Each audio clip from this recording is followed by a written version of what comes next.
Have you ever been curious how to unlock the drummer within with the push 2, really take the features that you get with the 64 pad layout and apply them to programming drums and playing drums live off the push 2? Well, in this video, I'm going to go over everything I've learned as to how to develop your finger drumming skills with the push 2, so stay tuned.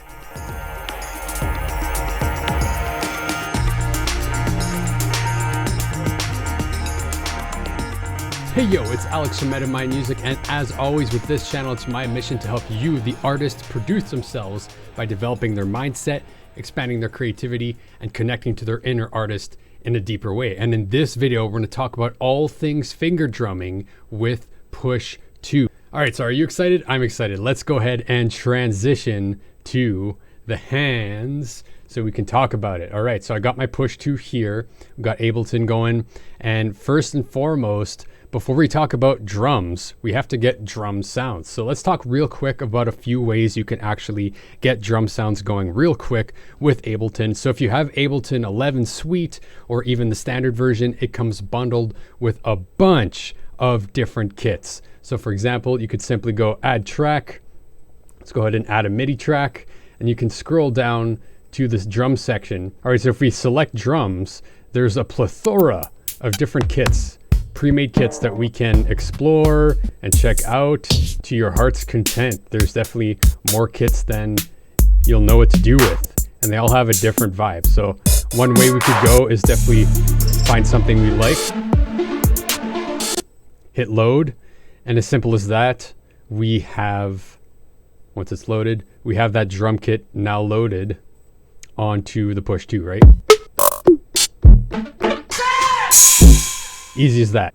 Another way to approach setting up a drum rack or drum kit with the push 2 is to create your own drum rack with samples. So you can do that just as easily by adding a track, find a MIDI track, and when you go to the drums category, the first option in your drums is a drum rack. So when we load that, we're going to have an empty drum rack. So a drum rack with no samples loaded in whatsoever. But the beauty of this is you can actually browse different samples and attach them to different pads you want and really sketch out the vibe that you're feeling for a song, or just find samples that you like and create your own kits.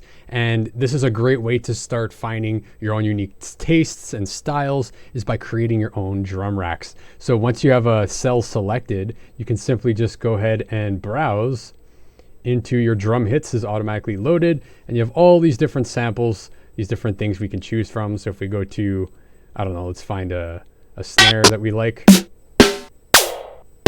let's see, like this snare, boom. And you can do this with anything, right? You can load kicks, snares, you can load whole songs, samples, anything onto a drum rack cell and create your own drum rack that way.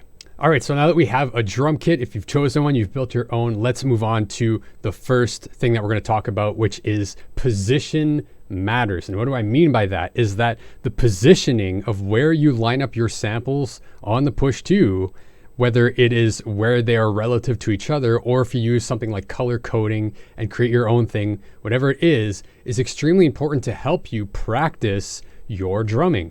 Okay, so I have a kit that I've loaded onto track 1 that I've created. All right, so the positioning of where you actually put your different samples on the various pads on push 2 are extremely important for developing your drumming ability and your familiarity with the tools and whatever drum racks that you build. So I want to share a couple different things I have going. One is using what is called a mirrored layout.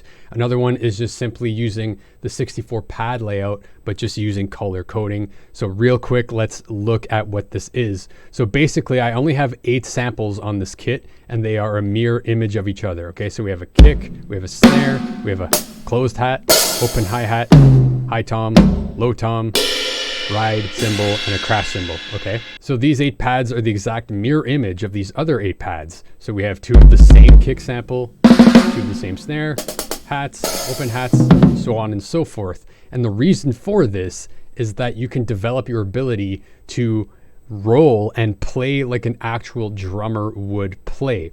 So the way that a drummer plays is they have 2 limbs to hit various drums, and often they will roll on one drum with two different hands, two different sticks, and develop a rhythm with alternating hands. So that's where this whole concept comes from, is emulating a real drummer. And the advantage of using something like this is it allows you to express yourself in the similar way that a drummer would, and helps you develop your rhythm and the synchronization of both your hands, right? Being ambidextrous.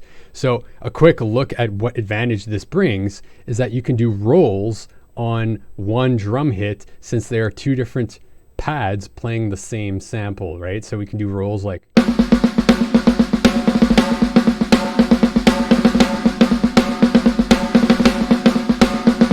stuff like that, which would be very hard to do on one pad. Still possible, but you just get a little bit more ergonomic movement and flexibility with two hands. You can do the same thing with hi-hats, same thing with open hi-hats. Another quick tip that's useful with this type of layout, and keep in mind you can do this with absolutely any samples you want. They could be the same, they could be different, but if you line it up for kicks, snares, just so they're a mirror image of each other, all of these principles will apply. And the advantage of this is you could be keeping one hand more for the downbeat of your rhythm. So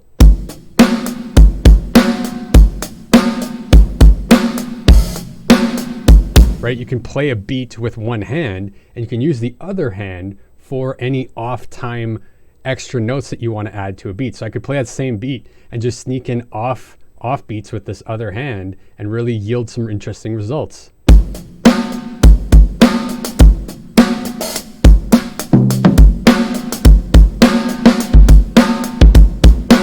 All right, real quick, let's hop over to this other drum kit I've loaded, and let's go to the 64 pad layout. And you can change the layout simply by hitting layout while you're looking at a drum rack.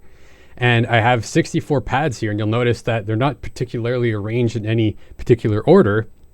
However, every single orange pad is a kick of some sort. Every yellow pad is some sort of cymbal or hi-hat, and the teal pads are snares, and those pink things are just cool samples. So if you arrange a drum kit in a way that all of the same color represent a similar sound or a similar type of sound, then you can organize yourself visually and not necessarily be tethered to a specific layout, right? You can know that wherever you're playing, you'll be hitting a kick when you're hitting the orange, a snare with the teal, and a hi-hat or a cymbal of some sort with yellow, right? So you can really play around with playing different samples.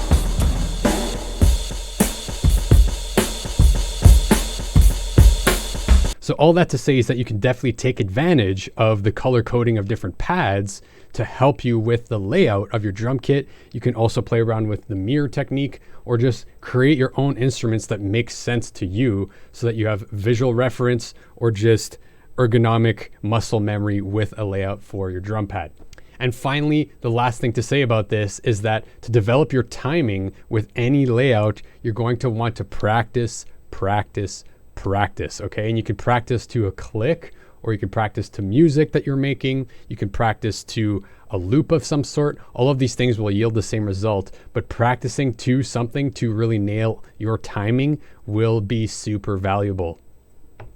So for example, we could simply get a metronome going, hit play, turn up the metronome, and just real quick practice syncing up with the pulse. Right? That would be quarter notes. Then start the eighth. Two hands.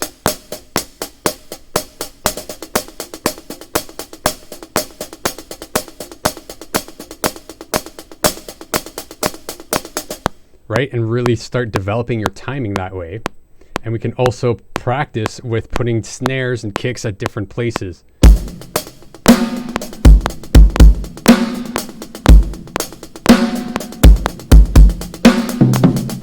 Right, and the more you practice a specific tool, a specific layout, a drum kit that you've created, the better you'll get at really whipping out some cool drum fills, drum riffs, grooves, all of these things really quickly, and then you can always quantize them later or sequence extra stuff afterwards. All right, so the second part of this video is looking at the Push 2's drumming features, okay? So what we can do with the Push 2 as an instrument that's unique to the Push 2 itself to really help us program new beats, find some cool rhythms, all of that stuff. So I'm going to go ahead and hop over to this other kit. And to start, let's talk about the 16 velocity mode. Okay, so if we hit layout, we get to the typical layout that you'll see with a drum rack, where this is your samples, this is your sequencer, and this is your loop selector. However, if we hit it once again, we get to what is called 16 velocity mode. Now, the really cool thing about this is that we have 16 pads here that represent different gradients of velocity.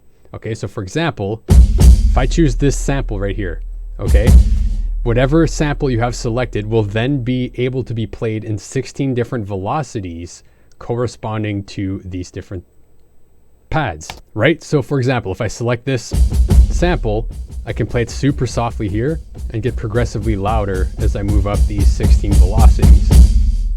Okay, so this can be very useful for programming ghost notes, for getting hi-hat rolls, getting nuance in your programming without necessarily having to play it. Another feature that we have with the Push 2 is this repeat button. So with this repeat button enabled, whatever sample you hold down will then repeat at whatever note value you have selected here. So right now we're in 8th note, so whatever sample I hold will repeat itself at whatever value I have selected. So I could go 8th note triplets, right? 16th notes. You can get some really cool results playing around with this stuff. You can even go super high velocity or change this while holding it. To get those hi-hat rolls, you can simply change the resolution as you're holding a sample, right? So right now we're 16th notes, but if I change to 32nd, it'll go extremely fast.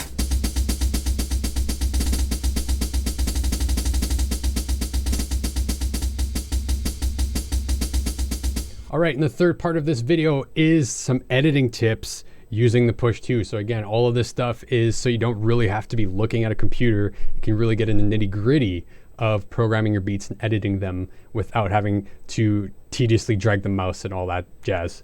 So first and foremost, you can hold any note in a sequencer to change the velocity. Okay, so for example, let's go back to our kick. Let's say we actually wanted this to be a higher velocity, but only on this hit. Well, we could just tap and hold the specific hit and make sure that we're in clip view. And then we'll see a bunch of information here pertaining to this specific note. You'll notice that when I hold the note, the LCD screen zooms in to the specific note in our MIDI clip, and I can adjust the velocity right here. So let's say I wanted a higher velocity to start off these grooves. Another great thing to keep in mind is that when you hold any specific note in your drum sequencer and this menu comes up, you can not only adjust the velocity, but you can adjust the velocity range, you can adjust the probability, you can nudge the note left or right to be slightly off the grid. You can do all sorts of things just by holding a specific note or several notes at the same time. So for example, if I wanted to reduce the probability of these kick drums, I've brought it down to 50. So now 50% of the time, these notes will not play, and 50% they will play.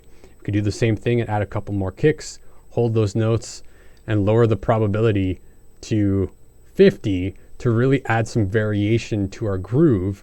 And you can really do the same thing with the velocity range as well. You can program a range of velocity that will randomly hit within that range every single time to really add that humanness, that randomness, that kind of element of surprise to your grooves. So notice the probability of these things, they don't always hit.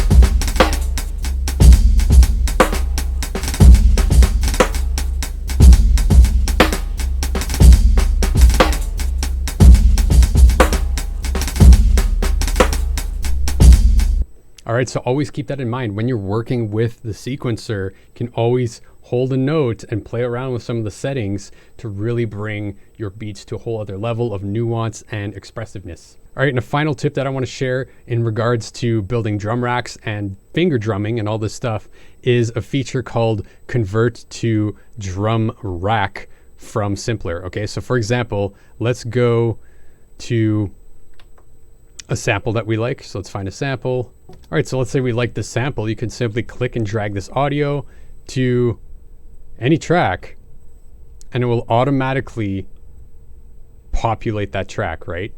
However, keep in mind that in this mode, we can hit convert on the push to and convert this to a simpler. Okay, so you can do this with any audio sample or audio that you've recorded. So for example, if you're recording your guitar, your bass, an external synth, your vocal, you can record that audio and then straight from the push to go convert to simpler, and straight away it will load up on a MIDI track with the audio loaded up to a simpler, and then you can play this different pitches, right?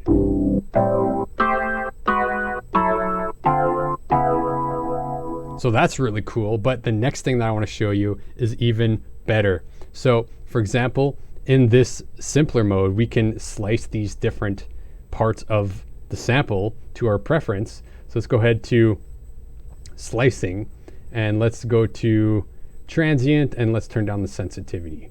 Let's try to get these chords. Right, so we have these 4 chords that are being triggered by different pads on the push to, and they're triggering different parts of the sample, right? Well, this in itself is a really cool instrument, but let's say we wanted to use the features of the drum rack and everything we went over in this video pertaining to programming beats on the push to with these chops. Well, this is where the convert button comes in once again, and you go convert to drum rack.